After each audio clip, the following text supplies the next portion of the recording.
नमस्कार सर्वताईंना श्री स्वामी समर्थ. नमस्कार सर्वदादांना श्री स्वामी समर्थ.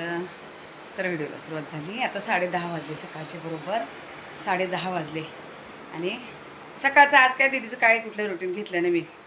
दीदीला साधा सिंपल फोडणीचा भात बनवून दिला, त्यामुळे कुठली भाजी चपाती नाही ना कुठली रेसिपी घेतली. आणि 10:30 वाजेपर्यंत माझे कामं करून घेतले. कलरचे कपडे होते वगैरे दीदीचे, माझे गाऊन वगैरे आता जे नवीन आहे ते सगळे हाताने धुवायला लागतात.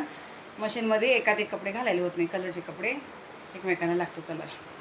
देवपूजा वगैरे झाली. देवपूजा कधीचीच झाली. दीदी गेली आणि मी लगेच देवपूजा करून घेतली. दीदी 9:30ला जाते बरोबर घरातून. आज मला सगळं देवरा क्लीन करायचं होतं, पण मला वेळ नाही. मला जायचं आहे बाहेर. तुम्हाला मी बोलली रात्रीच की मला जायचं आहे MRI करायला. आज स्वामींना पण अभिषेक नाही घातला आहे. मी असंच हे केलं आहे, फक्त वरचे आपले जेवढे आहे ते देव तेवढे पूजा केलीत. म्हणजे त्यांना अभिषेक वगैरे करावा लागतो रोज. जे वरती आहे आपले कुलदैवत आणि कुलस्वामीने आपले, ते रोज काढावं लागतं. आणि पित्रांचं टाक हे रोज काढावं लागतं. हे बाकी मी असं हप्त्यातून एकदा सगळे काढते. हप्त्यातून एकदा दोनदा जेव्हा जसं वेळ मिळेल तसं काढते. असं नाही की बाबा. आणि स्वामींचं आता उद्या बघेल. उद्या गुरुवार आहे. आता उद्या सगळं क्लीन करेल. उद्या दीदीला सुट्टी आहे. तर अशी झाली देवपूजा.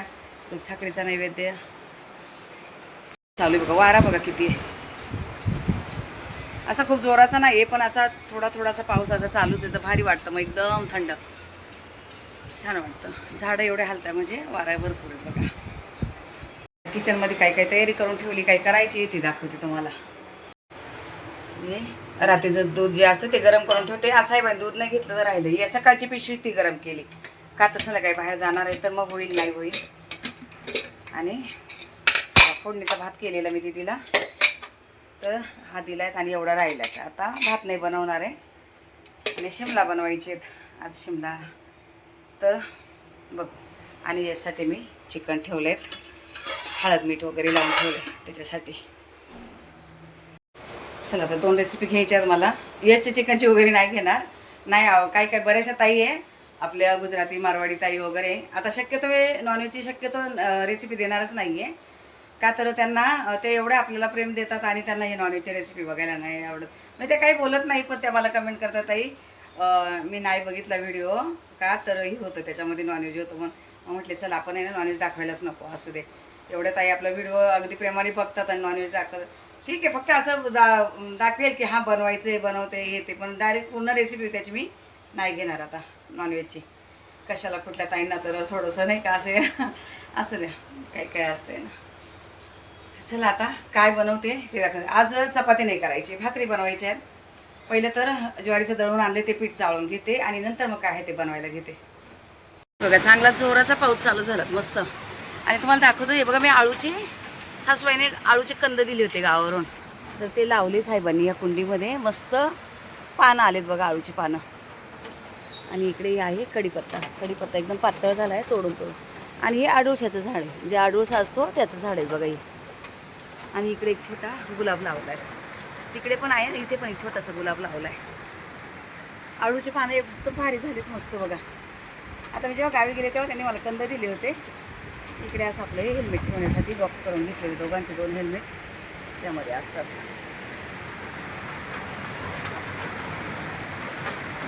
पीठ चाळून घेतलं पण थोडंसं ठेवलं.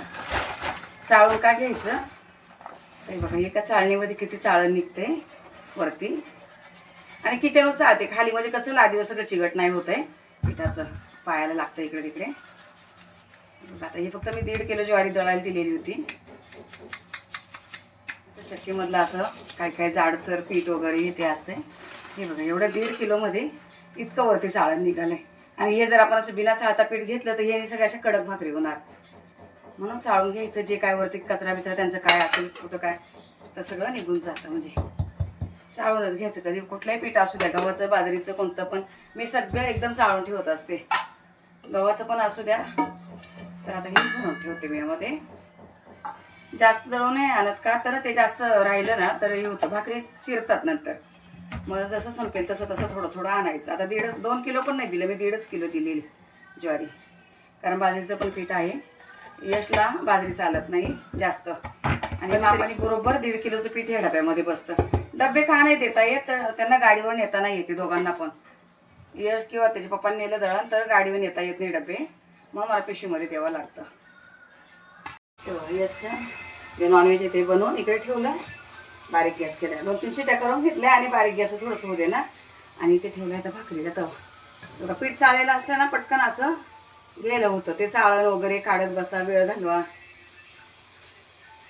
आता मी 2 ज्वारीच्या भाकरी आणि 2 बाजरीच्या करणार आहे. आणि ताईनं टोपात पाणी घेतलं. मला खूप ताई बोलायच्या तांब्यात पाणी नको घेऊ ताई, आणि मला ते सवय झाली तर मी तांब्यातच पाणी घ्यायची. आणि आठवणीने आता मी टोपातच पाणी घेते पातेल्यामध्ये. बघा अगोदर थोडंसं घट्टच मळत जायचं. घट्ट मळलं तर नंतर पाणी घेऊन घेऊन चांगलं मळून मळून घ्यायला होतं. असं खूप छान भाकरी होतात, एकदम सॉफ्ट, चपातीसारख्याच होतात एकदम. पण अगोदरच पाणी घातलं ना तर मग ते मळायला चान्सच भेटत नाही आपल्याला. मग थोडं थोडं पाणी घेऊन घेऊन असं चांगलं मळत राहायचं. जसं चपातीच्या पिठाला आपण थोडं थोडं पाणी घेतो असं. जेवढं भाकरीचं पीठ आपण मळणार चांगलं तेवढी भाकर एकदम सॉफ्ट होती. आता हे पीठ जास्त झाल्याच्या 3 भाकरी होणार आहेत. पण एकदम मळून ठेवलं ना थोडंसं हे होतं, चांगलं भिजतं पीठ. आणि एक एक याला घेतलं तर ते भिजत नाही व्यवस्थित, भाकर चांगली सॉफ्ट नाही होत.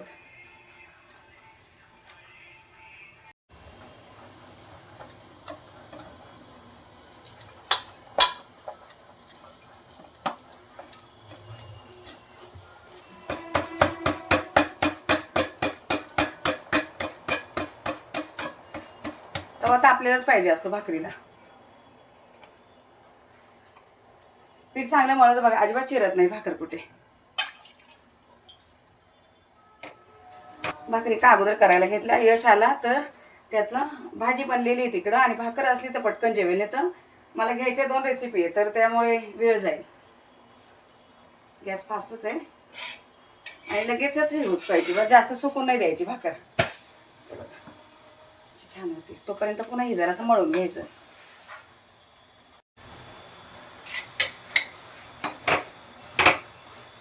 एक साईड चांगली भाज, एकदम छान फुगली सगळीकडून भाकर. बघा फक्त पीठ चांगलं मळायला लागतं. मग ते गव्हाचं बाजरीचं कशाचंही असू द्या, चांगलं मळलं पीठ की चपात्या चांगल्या येतात. माझ्या हातात सगळं चिकटले कारण पीठच चिकट होतं. अशी मस्त भाकर झाली तयार, छान झाली. बघा भाकरी करून घेतल्या, डब्यात घालून ठेवले इथे. आणि आता इथे कढई ठेवली.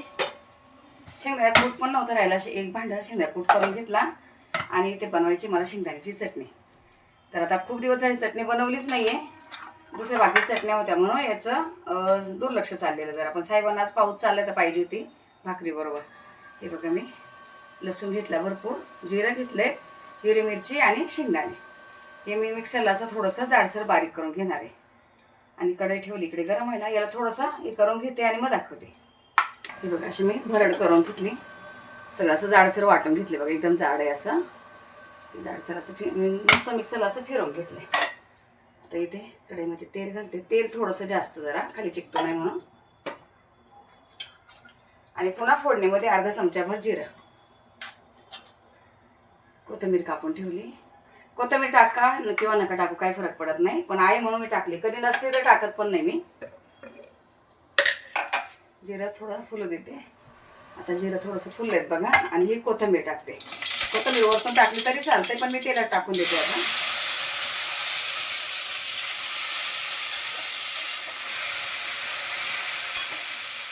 आणि हे सगळं हिरवी मिरची, लसूण, जिरं, शेंगदाणे बारीक केले ते. एकदम बारीक नाही केलं तर एकदम असे सुट्टी सुट्टी होते बघा. जास्त बारीक केलं तर असं थोडं लगदा होणार, चिकट होणार. आता अंदाजाने मीठ घाला, किती पाहिजे तसं. 1 चमचाभर मीठ घातलंय मी, अजून थोडंसं लागणार. असे एकदम कुरकुरीत पाहिजेत असं परतत राहा फक्त 2 मिनिटासाठी. आणि थोडीशी नरम जर पाहिजे, थोडंसं पाण्याचा शिंतोडा द्यायचा असं जरा असं बोलतो ना आपण. आता मला नरम पाहिजे, भाकरीबरोबर खायची. तर हे थोडंसं मी मिक्सरच्या भांड्यात पाणी घेतलंय, असं हातावर घेऊन थोडंसं असं करणार. झाकण ठेवते, अर्धा मिनिटभर झाकण ठेवते फक्त. अर्धा मिनिट मी झाकण ठेवलंय बस. आता यात नंतर लगेच काढून घ्यायचे, काही जास्त परतायची नाहीये कारण शेंगदाणे भाजलेले असे झाले. असे नरम पाहिजे, भाकरीबरोबर खायची तर नरम एकदम. छान होते अशी. मी काढून घेते आणि यात भाजीला फोडणी घालते. आता सुकाचा डबा आहे, पाणी नाही लागलेलं याला. हे बघा अशी चटणी झाली तयार मस्त. अजिबात वेळ नाही लागत, अगदी 5 मिनिटामध्ये शेंगदाण्याची चटणी तयार होते. काढून घेते आणि भाजी टाकते.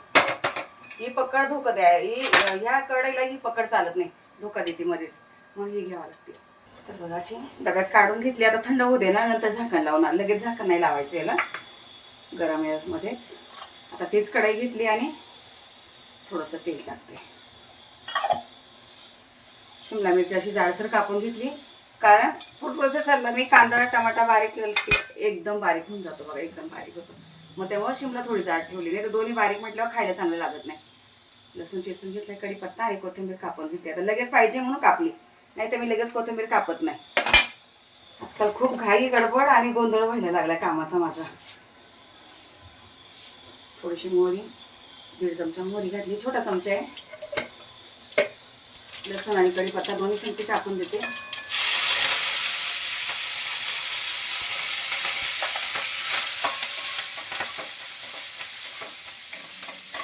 कांदा टमाटा दोन्ही एकत्रच कापलेले आहेत म्हणून संचीच टाकून देते.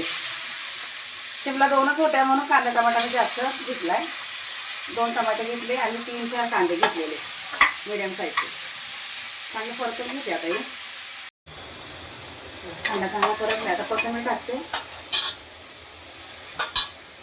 चहा कारण त्या ताई येतील तर अगोदर चहा बनवून ठेवते मी, 10 मिनिटं अगोदर ठेवून देते गॅसवर. तर गॅस थंड पण व्हायला पाहिजे असं, नंतर त्यांना धुवायला भेटत नाही लवकर. शिमला मिरचीला मी तेल एकदम कमी घातलंय, आणि यश नाही खाणार आहे ते. आम्हीच आहे दोघं खायला, आणि जे द्यायचे दुकानामध्ये ते साहेबांबरोबर. हळद आणि ही थोडीशी 1 चमचाभर धना पावडर,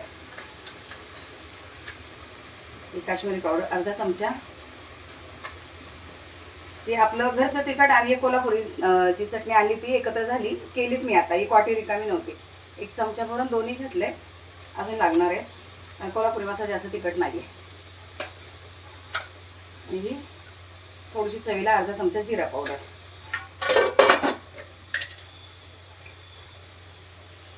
अंदाजाने 1 चमचा भरून मीठ, थोडंसं लागणार 1.5 चमचा मीठ घातले.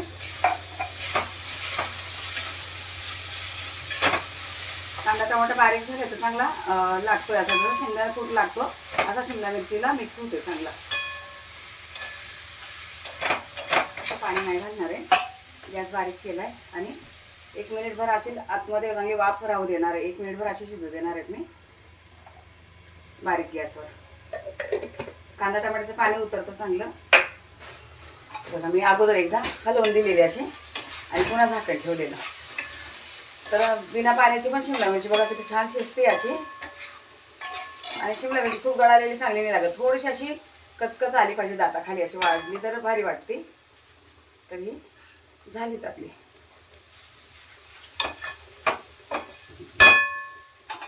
तरी गरम आहे तोपर्यंत झाकण ठेवते, याच्यावर राहू देते. ते भाभी आले त्यांना चहा देते, टायमिंगवर आलेत बऱ्या.